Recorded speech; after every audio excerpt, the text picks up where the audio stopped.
Hey friends, today we're going to be taking a look at the best bang for buck PC you can build right now. We're going to talk about what bang for buck means. We're going to talk about how this PC performs, how much we actually spent on it, and whether or not you can build it yourself. So full disclosure, you can check out all of the affiliate links for the products that we mentioned in this video down below in the description. We get a small kickback when that happens. So we parted out this PC over on one of our live streams at our Twitch channel, twitch.tv/UFDisciple. Go follow us there if you haven't already, where we decided to build the best bang for buck gaming PC that you possibly could, which means that any part that did not add extra performance for the increase in price, it was not going to be considered. We ended up with several parts that a lot of people would say, hey, that's not necessarily the one that I would have chosen, or there are better options out there. That may be true. We could have gone with higher end components. However, the price increase, the percentage price increase we were looking at, would have outpaced the amount of performance increase we would have gotten from all of those parts.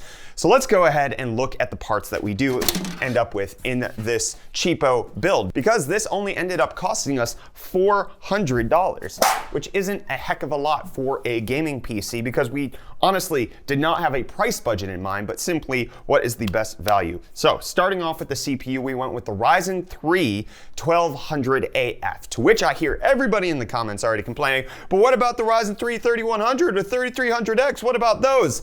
They're not in stock. You cannot buy them anywhere. And one of the goals of this build was something we could build right now. You cannot get those parts as of recording today anywhere for any price resembling what they should be launching at. The Ryzen 3 3100 should cost $100. It's $180 on Newegg, and the 3300X should be $120. It's over $200 on Newegg as of right now. So that's a little ridiculous. And the alternative to the Ryzen 3 could have been the Ryzen 5 1600AF, except for they recently raised the price on this as well. Over on Amazon, you can only get it for $105 right now, not $85, which left us looking at a CPU that just recently came out, and that's the Ryzen 3 1200AF for $78. And if in case you're not familiar with the AF nomenclature on these CPUs, it refers to the fact that AMD has quietly upgraded these original first-gen Ryzen chips to perform like second-gen Ryzen chips. So we'll talk about the gaming performance of this system overall in a second,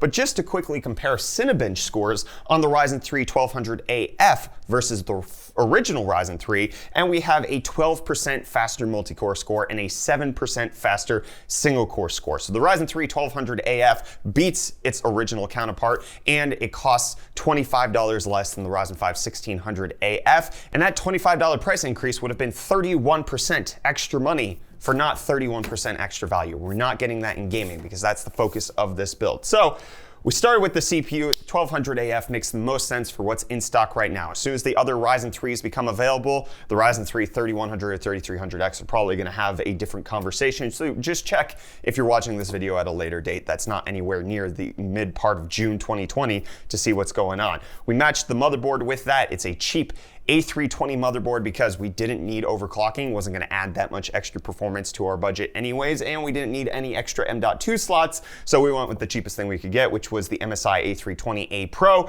for $55. Now let's talk about the rest of the components which won't affect performance whatsoever. The case, this was a $30 DIY PC case over on Newegg. I'm actually remarkably surprised with how quality this thing is. It includes a single intake fan at the front, an exhaust fan at the back. It has two USB 2.0 headers on the front, a USB 3.0 header as well, and it just has space for everything. It has a hard drive bay. You have plenty of room for installing things. Doesn't have a ton of space for hiding cables, but it performed admirably. Then the power supply, this is where I cheaped out a little bit, where other people may not have wanted me to. I went with the cheapest power supply I could find on Amazon, which was the Apivia 450 watt. The only snag there was it doesn't have a PCI Express connector, so I had to do a Molex to 6-pin adapter, which the power supply plus the adapter came out to about $28, which is very, very cheap. It did not explode during benchmarking.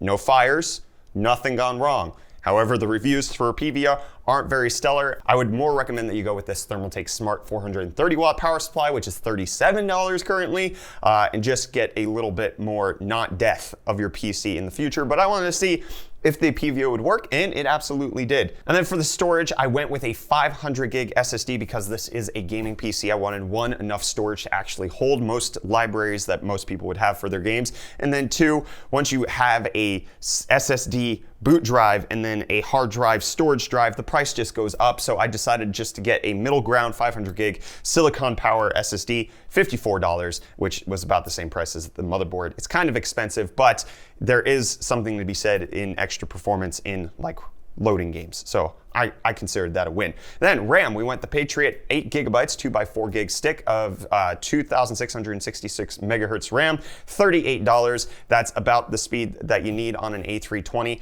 You're not really gonna get that much more by bumping up the clock speed and then paying that extra price. And going up to 16 gigs probably would not have been that worth it for the system. We only were RAM limited in one game, and I'll talk about that in a second. And then the graphics card, let's get to the main point.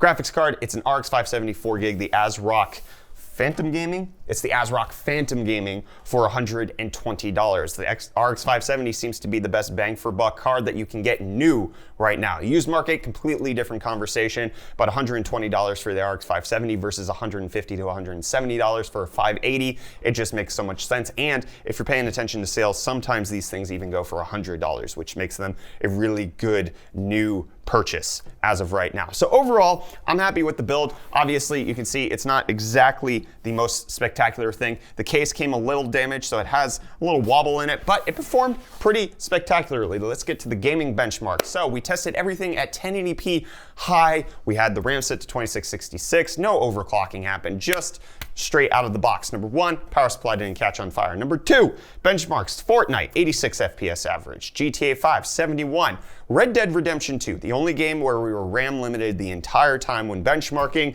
we got 41 FPS at 1080p high, which is surprisingly decent for a $400 PC. Star Wars Fallen Order, 55 FPS average. Borderlands 3 was a little lower, 34 FPS. Valorant came in at close to 200 FPS average. And then Assassin's Creed Odyssey, 49 FPS. Again, this is 1080p high. We didn't crank down any settings. We didn't really mess with too much. If you drop things to medium or even low, getting 60 FPS in the games you want to play could be doable. Valorant, even trying to get that to 300 FPS should be happening if you drop below high settings. So that's great. Temperatures in this case, we never saw above 66 degrees Celsius on the GPU, never saw above 61 degrees Celsius on the CPU with the included AMD stock cooler, which did help us to save a little bit of money. But the best bang for buck gaming PC can do 60 FPS, 1080p, on most modern games right now. It performed admirably. $400. I'm actually really surprised out of the value we got out of this. Let me know if you have any parts that you would have swapped out that are available right as we're filming, okay? Any conversation of, oh, well, you could have gotten this if this was actually available. I know the Ryzen 3 3300X is a phenomenal value.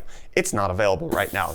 Same thing with the Ryzen 5 1600AF. At $85, it's a much better value than the Ryzen 3 1200 at $78. That $7 price difference is so easy to pay. A $25 price difference, however, doesn't make it so. And so this is what I would consider the PC you should build if you have the limited budget, but you want to get the most out of it and you're okay with making sacrifices. That's a key thing here. Getting a garbage case doesn't affect your performance at all. It just affects your feel-goodiness about your PC. This thing is kind of hideous. It looks like it's from the late 2000s. So, you know, take that for what it's worth. If you want an extra case, you're obviously not gonna get any more FPS out of your games.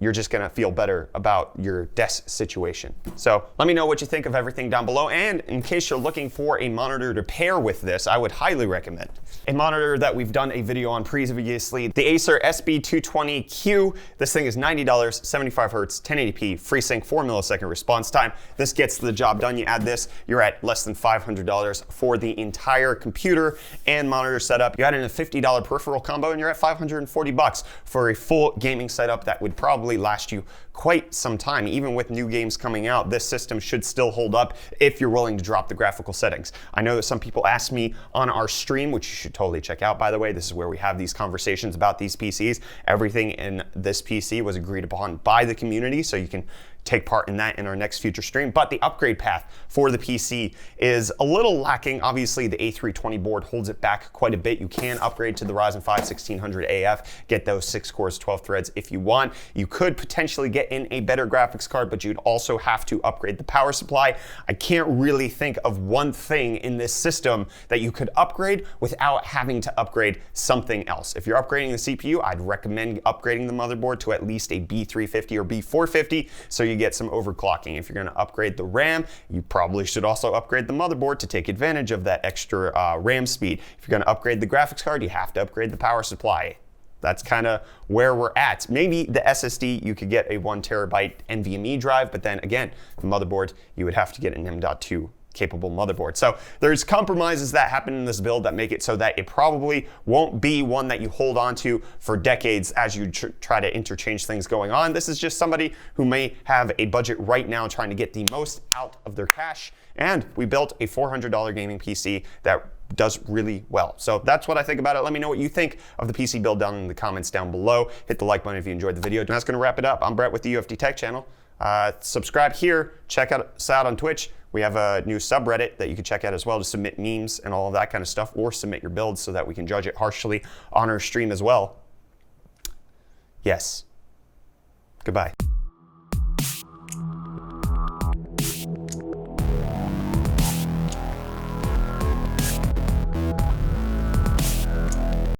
Check it.